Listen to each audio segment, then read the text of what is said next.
Dear student, now we are going to discuss another aspect of the Muslim law, that is legitimacy and acknowledgement of parentage, जिसको कि हम लोग इकरार और नसब भी कहा जाता है.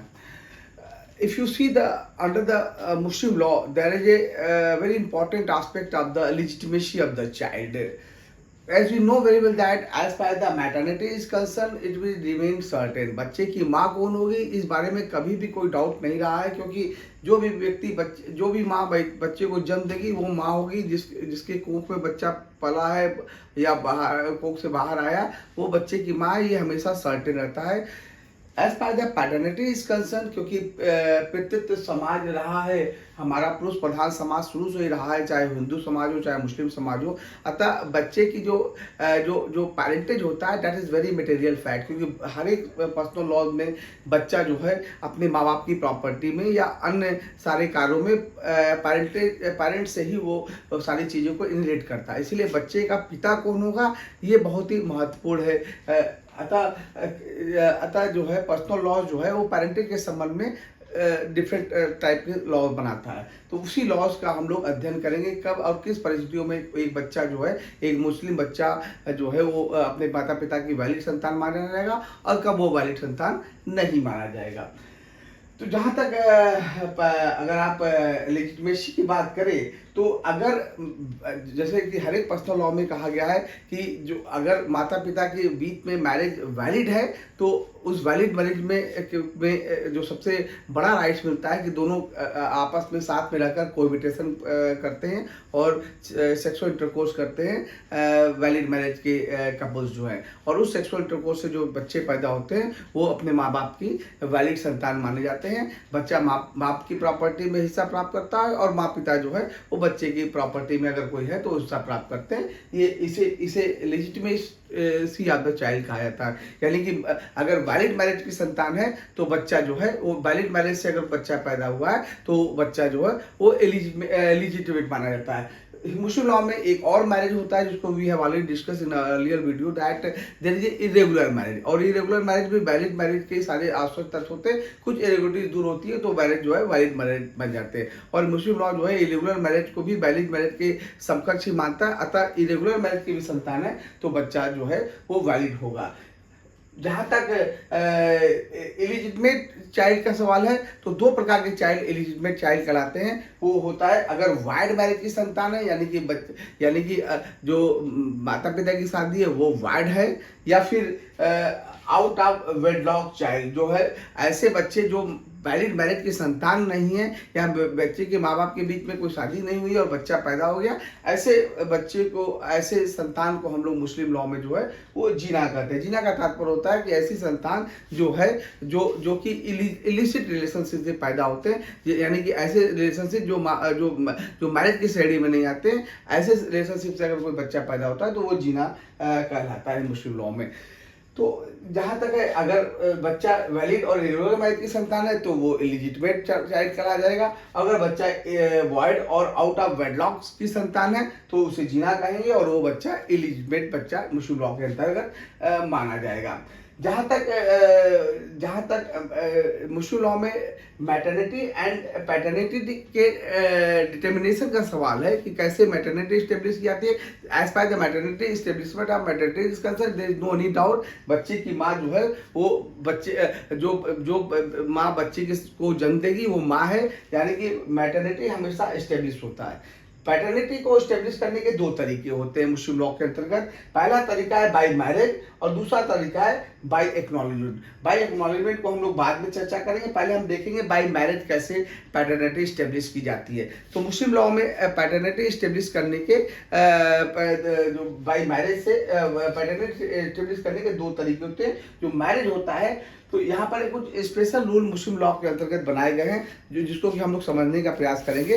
जो पहला रूल है वो ये कहता है कि अगर बच्चे के माता पिता के बीच में शादी वैलिड है और बच्चे का जन्म जो है वो जो वैलिड मैरिज की संतान है या इरेगुलर मैरिज की संतान है तो बच्चा वैध होगा। साथ ही साथ यहाँ पर सुन्नी और शिया लॉ में जो है मिनिमम और मैक्सिमम अवधि भी तय की गई है कि अगर जहाँ तक सुन्नी में जहाँ तक सुन्नी और शिया लॉ ये कहता है कि अगर माता पिता के बीच में शादी वैलिड है और बच्चे जो है 6 महीने के भीतर पैदा होते हैं। 6 महीने का मतलब होता है 174 या से लेकर 180 दिनों के भीतर, यहाँ पर 174 से लेकर 80 दिनों के भीतर अगर बच्चा पैदा होता है तो बच्चा लिजिटमेट होगा अगर पिता ने एक्नॉलेजमेंट कर दिया है। यानी कि अगर 6 महीने के भीतर, शादी के 6 महीने के भीतर भी शिया और सुन्नी लॉ दोनों में विधियों में इस बात को कहा गया है कि शादी के 6 महीने के भीतर अगर बच्चा पैदा होता है तो वो बच्चा वैलिड तभी होगा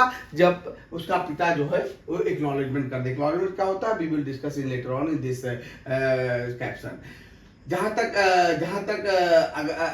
तक दूसरा जो रूल है वो ये है कि अगर संतान 6 महीने के बाद पैदा होता है तो वो लिजिटमेट होगा अगर पिता जो है उसको अपना चाइल्ड मानने से इनकार न कर दे तो। यानी अगर पिता डिस्क्लेम ना करे तो 6 महीने के बाद भी बच्चा पैदा होता है तो वो जो है वो माता पिता की वैलिड संतान माना जाएगा। जहाँ तक मैक्सिमम अवधि का सवाल है तो यहाँ पर शिया और सुन्नी लॉ में अंतर है। शिया लॉ ये कहता है कि अगर शादी विवाह विच्छेद यानी कि डिसोल्यूशन ऑफ मैरिज के 10 महीनों के भीतर अगर बच्चा पैदा होता है तो बच्चा लिजिटमेट माना जाएगा, अदरवाइज बच्चा जो है वो इलिजिटमेट माना जाएगा। जहाँ तक सुन्नी लॉ की हनाफी और मलिकी शाखा है, उनका ये कहना है कि विवाह विच्छेद के 2 सालों के भीतर अगर बच्चा पैदा होता है तो child will be legitimate child of their parents माना जाएगा।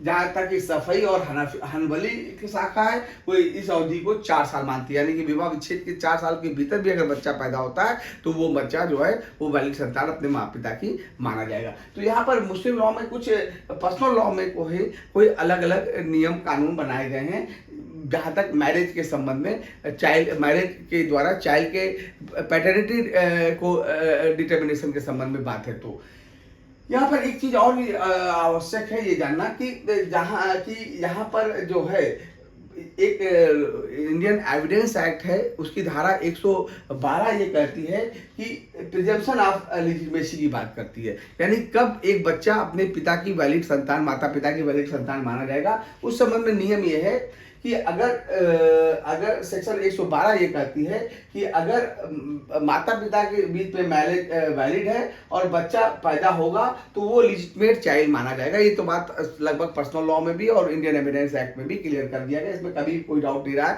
कि अगर मैरिज वैलिड है तो फिर चाइल्ड भी वैलिड होगा।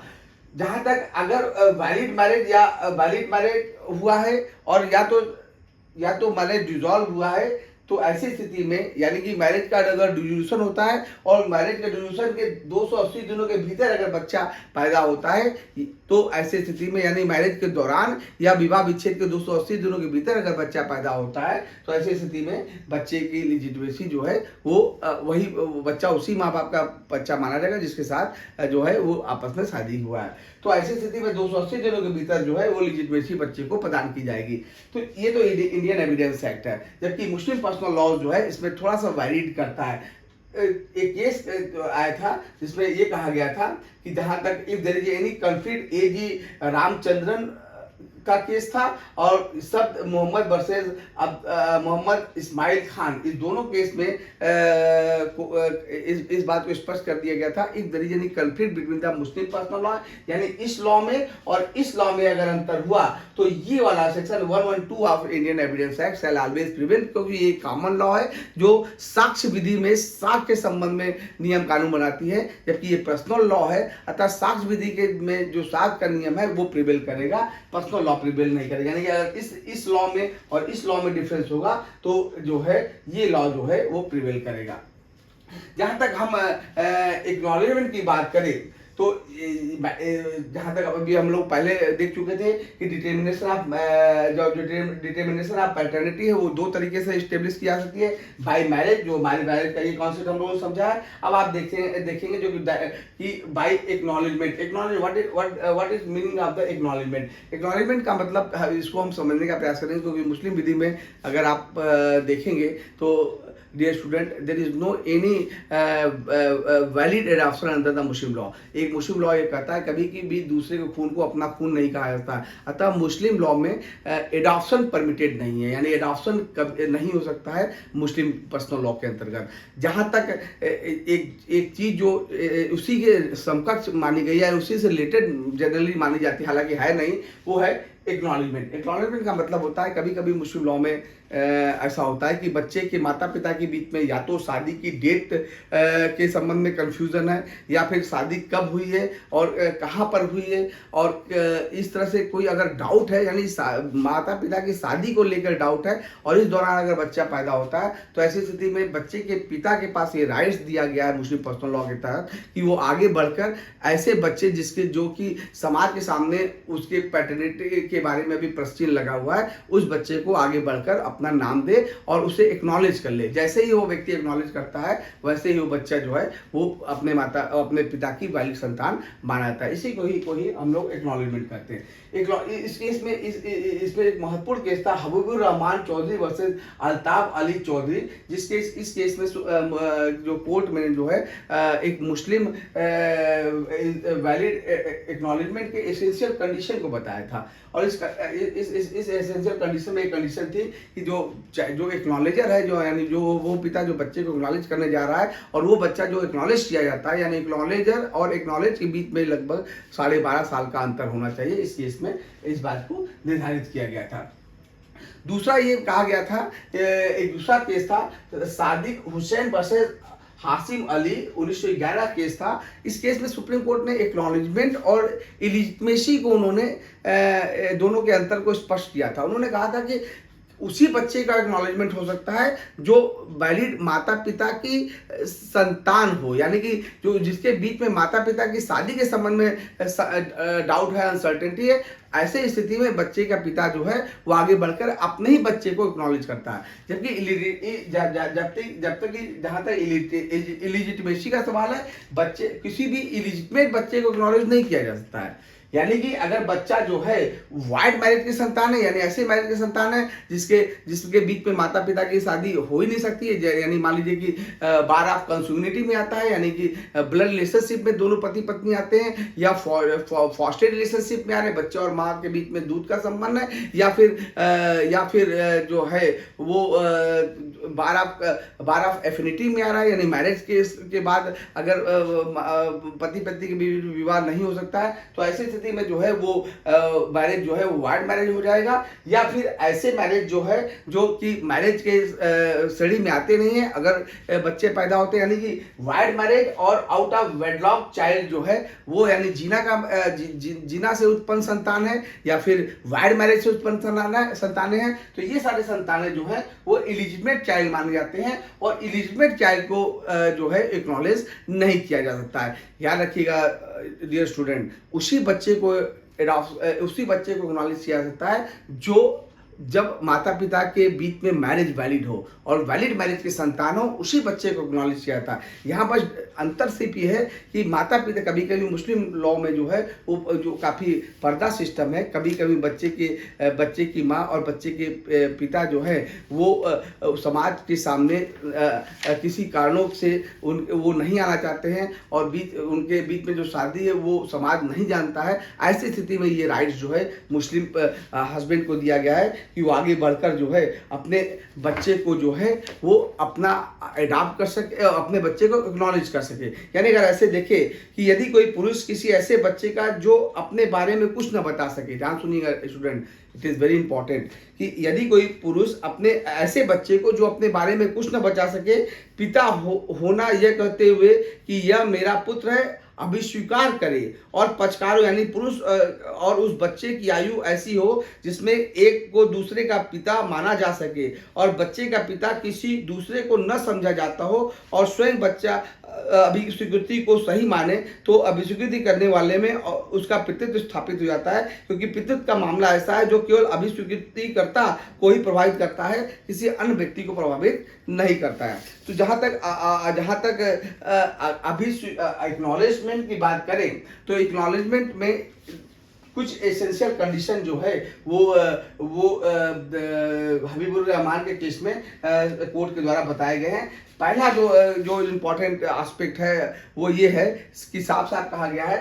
साथ ही साथ एक दूसरा केस है मोहम्मद अल्लाह दा खान वर्सेस इस्माइल खान। इस केस में भी सुप्रीम कोर्ट में जो है इस केस में भी जो है मोहम्मद अल्लाह दाद खान वर्सेस मोहम्मद इस्माइल प्रीवी काउंसिल ने 1888 यानी 1888 में इस बात को निर्णय किया था। ये केस जो है एक्नॉलेजमेंट से रिलेटेड बहुत ही महत्वपूर्ण बात है, जहां पर कि बच्चे के रिश्ते के बारे में संदेह था कि बच्चा एलिजिबेट है या एलिजिबेट नहीं है। ऐसी स्थिति में अगर ये प्रूफ नहीं हो पा रहा है कि शादी की डेट प्रूफ नहीं हो पा रही है या शादी कब हुई थी, शादी के समय कौन से गवाह थे, वो गवाह नहीं है, तो ऐसी स्थिति में यहाँ पर एक्नॉलेजमेंट के कॉन्सेप्ट को स्वीकार किया गया है। और जो है जो एक व्यक्ति होता है वो तुरंत या तो आगे बढ़कर एक्सप्रेसली उसको एक्नॉलेज कर ले, यानी कि ये कह दे कि ये बच्चा मेरा खुद का बच्चा है, और ऐसी स्थिति में वो बच्चा जो है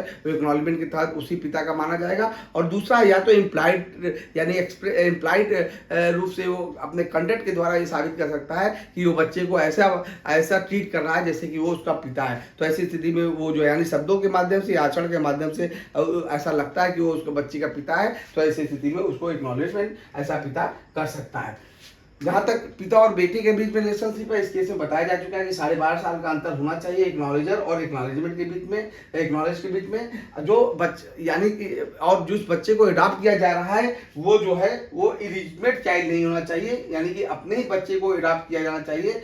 जो एक्नॉलेजमेंट पिता कर रहा है, जो चौथा वाला है, जो एक्नॉलेजमेंट पिता कर रहा है वो फ्री होकर करना चाहिए, किसी दबाव में, मजबूरी से या धमकी बस अगर पिता जो है एक्नॉलेजमेंट कर रहा है किसी बच्चे का, वो ऐसी स्थिति में वो एक्नॉलेजमेंट वैलिड एक्नॉलेजमेंट नहीं माना जाता। यानी वैलिड एक्नॉलेजमेंट जो है स्वयं इच्छा से, यानी कि अपने फ्री कंसेंट से वो आगे बढ़कर बच्चे को एक्नॉलेज करता है। और लास्ट है जो है वो है effect of acknowledgement. Muslim law में जो है एक ऑब्जेक्ट यही है एक्नॉलेजमेंट का कि जो दो इफेक्ट होता है वो एक्नॉलेजमेंट का होता है। जो पहला इफेक्ट होता है कि कल तक जो बच्चा समाज के निगाह में नहीं उसके पिता के बारे में कोई नहीं जानता था, यानी कि वो बच्चे का मैटरनिटी ऑलवेज बी सर्टेन, माँ तो निश्चित थी, लेकिन पिता कौन है समाज इसे नहीं जानता था। ऐसी स्थिति में अगर कोई व्यक्ति आगे बढ़कर ऐसे बच्चे को स्वीकार करता है तो ऐसी स्थिति में दो इससे इफेक्ट होते हैं।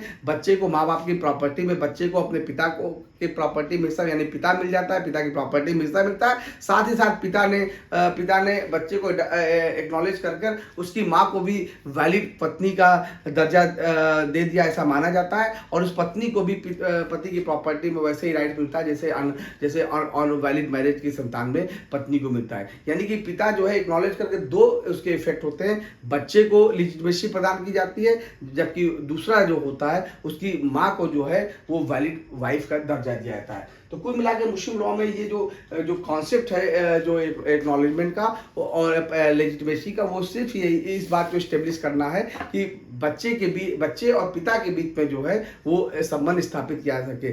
Dear student, I will like to repeat again, किसी भी दूसरे के बच्चे को अपना बच्चा नहीं कहा जा सकता है। यानी कि ऐसा बच्चा जो इसका जो essential of a valid acknowledgement में सबसे महत्वपूर्ण एसेंशियल्स यही है कि किसी दूसरे के बच्चे को अपना बच्चा नहीं बनाना। यानी कि एक बच्चा उसके माता पिता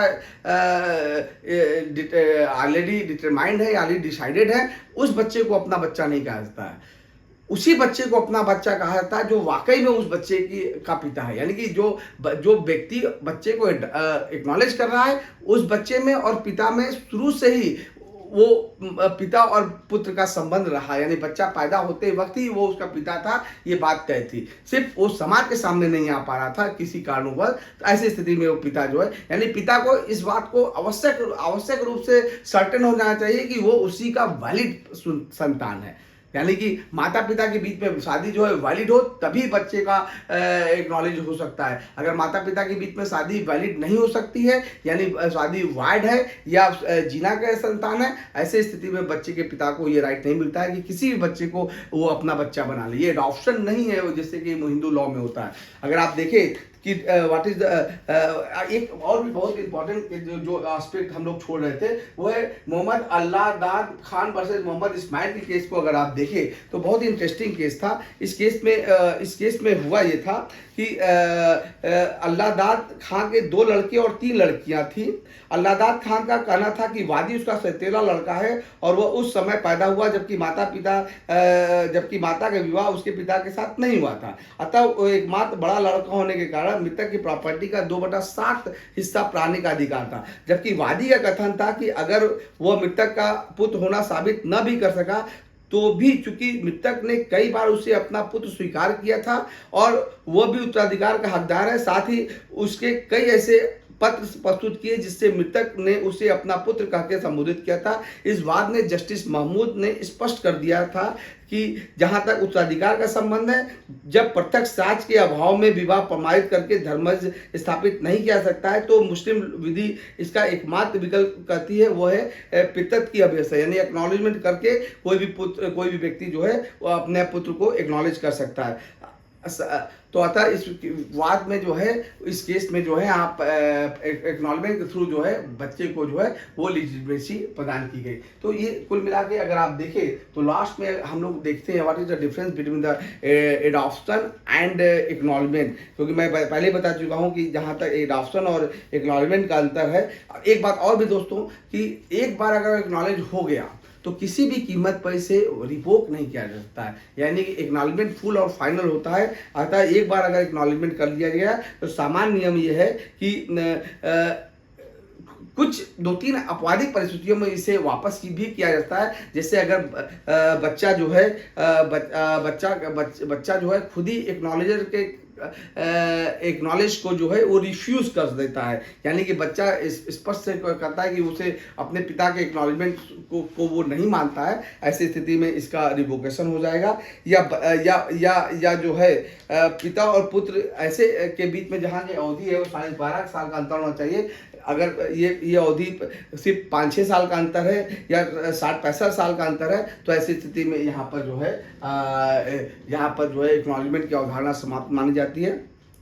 या अगर पिता या बच्चा अगर जो है वो फॉर्निकेशन की संतान है, यानी व्यभिचार की संतान है, ऐसी स्थिति में ऐसे बच्चे का एक्नॉलेजमेंट नहीं किया जाता है। मैंने पहले बता चुका हूँ। अगर एक्नॉलेजमेंट किया भी जाता है तो उसे जो है वो उसका खंडन किया जा सकता है और साथ ही साथ है किसी दूसरे के बच्चे को एक्नॉलेज नहीं किया जाता है। तो कुछ स्थिति में ये इसे रिवोक किया जा सकता है। अगर difference between acknowledgement and adoption देखें तो जहाँ तक एक्नॉलेजमेंट का सवाल है, एक्नॉलेजमेंट का तात्पर्य होता है बच्चे की पैटर्निटी को स्टेब्लिश करना होता है, यानी कि पेरेंटेज को स्टेब्लिश करना होता है एक्नॉलेजमेंट के द्वारा, जबकि दत्तक ग्रहण में किसी अन्य के बच्चे को अपना बच्चा बनाया जाता है। दूसरा है एक्नॉलेजमेंट में जो है बच्चे को परिवार का इधर उधर नहीं होता, नहीं, अगर आप वही बच्चा उसी परिवार में रहता है, जबकि एडॉप्शन में किसी दूसरे के घर से बच्चा जो है अपने नेचुरल फैमिली से उठकर वो जो है वो अडॉप्टिव फैमिली में जाता है। तीसरा अंतर अगर आप देखें तो एडॉप्शन में ये होता है कि अपने ही बच्चे को अपने बच्चे के रूप में एक्नॉलेज करना होता है, यानी कि बच्चे का पिता जानता है कि मेरा खुद का बच्चा है और उसी बच्चे को एक्नॉलेज करता है। जबकि एडॉप्शन में जो है वो बच्चे का माता पिता दूसरे होते हैं और जो लेने वाला है उसी दूसरे बच्चे को एडॉप्ट करता है। मुस्लिम लॉ में जैसा कि पहले ही बता चुका हूँ कि एडॉप्शन जो है वो परमिटेड नहीं है, जबकि हिंदू लॉ में और अन्य विधियों में एडॉप्शन जो है वो परमिटेड है। तो with this brief discussion now we are going to conclude our lecture. Thank you very much.